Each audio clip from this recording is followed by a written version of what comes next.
Dead Souls by Nikolai Vasilyevich Gogol. Translated by D.J. Hogarth. Part 1, Chapter 2, Section 1. For more than 2 weeks the visitor lived amid a round of evening parties and dinners, wherefore he spent, as the saying goes, a very pleasant time. Finally he decided to extend his visits beyond the urban boundaries by going and calling upon landowners Manilov and Sobakovitch, seeing that he had promised on his honor to do so.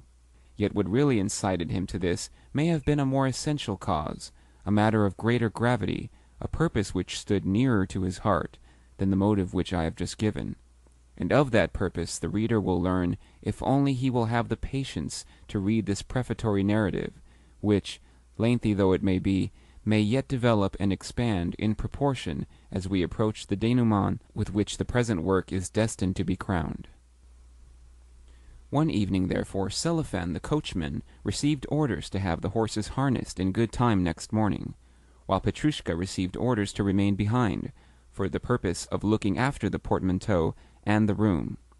In passing, the reader may care to become more fully acquainted with the 2 serving men of whom I have spoken. Naturally, they were not persons of much note, but merely what folk call characters of secondary or even tertiary importance.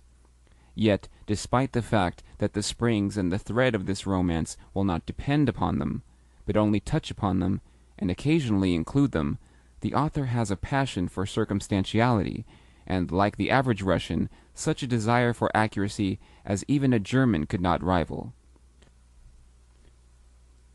To what the reader already knows concerning the personages in hand, it is therefore necessary to add that Petrushka actually wore a cast-off brown jacket of a size too large for him, as also that he had, according to the custom of individuals of his calling, a pair of thick lips and a very prominent nose. In temperament he was taciturn rather than loquacious, and he cherished a yearning for self-education. That is to say, he loved to read books, even though their contents came alike to him, whether they were books of heroic adventure or mere grammars or liturgical compendia. As I say, he perused every book with an equal amount of attention, and had he been offered a work on chemistry, would have accepted that also. Not the words which he read, but the mere solace derived from the act of reading was what especially pleased his mind, even though at any moment there might launch itself from the page some devil-sent word whereof he could make neither head nor tail. For the most part, his task of reading was performed in a recumbent position in the anteroom, which circumstance ended by causing his mattress to become as ragged and as thin as a wafer. In addition to his love of poring over books, he could boast of 2 habits which constituted 2 other essential features of his character, namely a habit of retiring to rest in his clothes, that is to say, in the brown jacket above mentioned, and a habit of everywhere bearing with him his own peculiar atmosphere, his own peculiar smell, a smell which filled any lodging with such subtlety that he needed but to make up his bed anywhere, even in a room hitherto untenanted, and to drag thither his great coat and other impedimenta, for that room at once to assume an air of having been lived in during the past 10 years. Nevertheless, though a fastidious and even an irritable man, Chichikov would merely frown when his nose caught this smell amid the freshness of the morning, and exclaim with a toss of his head, "The devil only knows what is up with you. Surely you sweat a good deal, do you not? The best thing you can do is go and take a bath." To this Petrushka would make no reply, but, approaching, brush in hand, the spot where his master's coat would be pendant, or starting to arrange one and another article in order, would strive to seem wholly immersed in his work. Yet of what was he thinking as he remained thus silent? Perhaps he was saying to himself, "My master is a good fellow, but for him to keep on saying the same thing 40 times over is a little wearisome. Only God knows and sees all things. Wherefore, for a mere human being to know what is in the mind of a servant while his master is scolding him is wholly impossible. However, no more need be said about Petrushka. On the other hand, coachman Selifan But here let me remark that I do not like engaging the reader's attention in connection with persons of a lower class than himself, for experience has taught me that we do not willingly familiarize ourselves with the lower orders, that it is the custom of the average Russian to yearn exclusively for information concerning persons on the higher rungs of the social ladder. In fact, even a bowing acquaintance with a prince or lord counts, in his eyes, for more than do the most intimate of relations with ordinary folk. For the same reason the author feels apprehensive on his hero's account, seeing that he has made that hero a mere collegiate counselor, a mere person with whom Aulic counselors might consort, but upon whom persons of the grade of full general Note 1, would probably bestow one of those glances proper to a man who is cringing at their august feet. Worse still, such persons of the grade of general are likely to treat Chichikov with studied negligence, and to an author studied negligence spells death. Note 1. In this case, the term general refers to a civil grade equivalent to the military rank of the same title. However, in spite of the distressfulness of the foregoing possibilities, it is time that I return to my hero. After issuing overnight the necessary orders, he awoke early, washed himself, rubbed himself from head to foot with a wet sponge, a performance executed only on Sundays, and the day in question happened to be a Sunday, shaved his face with such care that his cheeks issued of absolutely satin-like smoothness and polish, donned his first bilberry-colored, spotted frock-coat, and then his bearskin overcoat, descended the staircase, attended throughout by the waiter, and entered his britchka. With a loud rattle the vehicle left the inn-yard and issued into the street. A passing priest doffed his cap, and a few urchins in grimy shirts shouted, "Gentlemen, please give a poor orphan a trifle." Presently the driver noticed that a sturdy young rascal was on the point of climbing onto the splashboard, wherefore he cracked his whip, and the britchka leapt forward with increased speed over the cobblestones. At last, with a feeling of relief, the travellers caught sight of macadam ahead, which promised an end both to the cobblestones and to sundry other annoyances. And, sure enough, after his head had been bumped a few more times against the boot of the conveyance, Chichikov found himself bowling over softer ground. On the town, receding into the distance, the sides of the road began to be varied with the usual hillocks, fir trees, clumps of young pine, trees with old, scarred trunks, bushes of wild juniper, and so forth. Presently there came into view also strings of country villas, which, with their carved supports and grey roofs, the latter looking like pendant embroidered tablecloths, resembled rather bundles of old faggots. Likewise the customary peasants, dressed in sheepskin jackets, could be seen yawning on benches before their huts, while their womenfolk, fat of feature and swathed of bosom, gazed out of upper windows, and the windows below displayed here a peering calf, and there the unsightly jaws of a pig. In short, the view was one of the familiar type.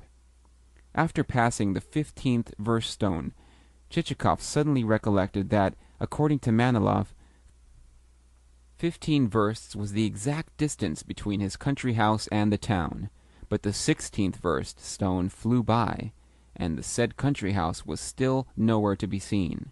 In fact, but for the circumstance that the travellers happened to encounter a couple of peasants, they would have come on their errand in vain. To a query as to whether the country house known as Zamanilovka was anywhere in the neighbourhood, the peasants replied by doffing their caps, after which one of them, who seemed to boast of a little more intelligence than his companion, and who wore a wedge-shaped beard, made answer, "Perhaps you mean Manilovka, not Zamanilovka?" "Yes, yes, Manilovka."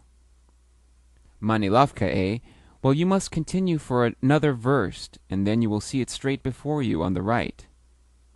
"On the right?" re-echoed the coachman. "Yes, on the right," affirmed the peasant. "You are on the proper road for Manilovka, but Zamanilovka, well, there is no such place. The house you mean is called Manilovka, because Manilovka is its name, but no house at all is called Za Manilovka. The house you mean stands there, on that hill, and is a stone house in which a gentleman lives, and its name is Manilovka. But Za Manilovka does not stand hereabouts, nor ever has stood. So the travelers proceeded in search of Manilovka, and, after driving an additional 2 versts, arrived at a spot whence there branched off a by-road. Yet 2, 3, or 4 versts of the by-road had been covered before they saw the least sign of a 2-storied stone mansion. Then it was that Chichikov suddenly recollected that, when a friend has invited one to visit his country house, and has said that the distance thereto is 15 versts, the distance is sure to turn out to be at least 30. Not many people would have admired the situation of Manilov's abode, for it stood on an isolated rise and was open to every wind that blew. On the slope of the rise lay closely mown turf, while, disposed here and there, after the English fashion, were flower beds containing clumps of lilac and yellow acacia. Also, there were a few insignificant groups of slender-leaved, pointed-tipped birch trees, which, under 2 of the latter, an arbor having a shabby green cupola, some blue-painted wooden supports, and the inscription, "This is the Temple of Solitary Thought." Lower down the slope lay a green-coated pond. Green-coated ponds constitute a frequent spectacle in the gardens of Russian landowners. And, lastly, from the foot of the declivity there stretched a line of mouldy log-built huts, which, for some obscure reason or another, our hero set himself to count. Up to 200 or more did he count, but nowhere could he perceive a single leaf of vegetation or a single stick of timber. The only thing to greet the eye was the logs of which the huts were constructed. Nevertheless, the scene was to a certain extent enlivened by the spectacle of 2 peasant women who, with clothes picturesquely tucked up, were wading knee-deep in the pond and dragging behind them, with wooden handles, a ragged fishing net, in the meshes of which 2 crawfish and a roach with glistening scales were entangled. The women appeared to have cause of dispute between themselves, to be rating one another about something. In the background, and to one side of the house, showed a faint, dusky blur of pine wood, and even the weather was in keeping with the surroundings, since the day was neither clear nor dull, but of the grey tint which may be noted in uniforms of garrison soldiers which have seen long service. To complete the picture, a cock, the recognized harbinger of atmospheric mutations, was present, and, in spite of the fact that a certain connection with affairs of gallantry had led to his having had his head pecked bare by other cocks, he flapped a pair of wings, appendages as bare as 2 pieces of bast, and crowed loudly. As Chichikov approached the courtyard of the mansion, he caught sight of his host, clad in a green frock-coat, standing on the veranda and pressing one hand to his eyes to shield them from the sun and to get a better view of the approaching carriage. In proportion as the britchka drew nearer and nearer to the veranda, the host's eyes assumed a more and more delighted expression, and his smile a broader and broader sweep. "Paul Ivanovich!" he exclaimed, when at length Chichikov leapt from the vehicle. "Never should I have believed that you would have remembered us." The 2 friends exchanged hearty embraces, and Manilov then conducted his guest to the drawing-room. During the brief time that they are traversing the hall, the ante-room, and the dining-room, let me try to say something concerning the master of the house. But such an undertaking bristles with difficulties. It promises to be a far less easy task than the depicting of some outstanding personality which calls but for a wholesale dashing of colors upon the canvas. The colors of a pair of dark, burning eyes, a pair of dark, beetling brows, a forehead seamed with wrinkles, a black or a fiery red cloak thrown backwards over the shoulder, and so forth, and so forth. Yet so numerous are Russian serf owners that, though careful scrutiny reveals to one's sight a quantity of outre peculiarities, they are as a class exceedingly difficult to portray, and one needs to strain one's faculties to the utmost before it becomes possible to pick out their variously subtle, their almost invisible features. In short, one needs before doing this to carry out a prolonged probing, with the aid of an insight sharpened in the acute school of research. Only God can say what Manilov's real character was.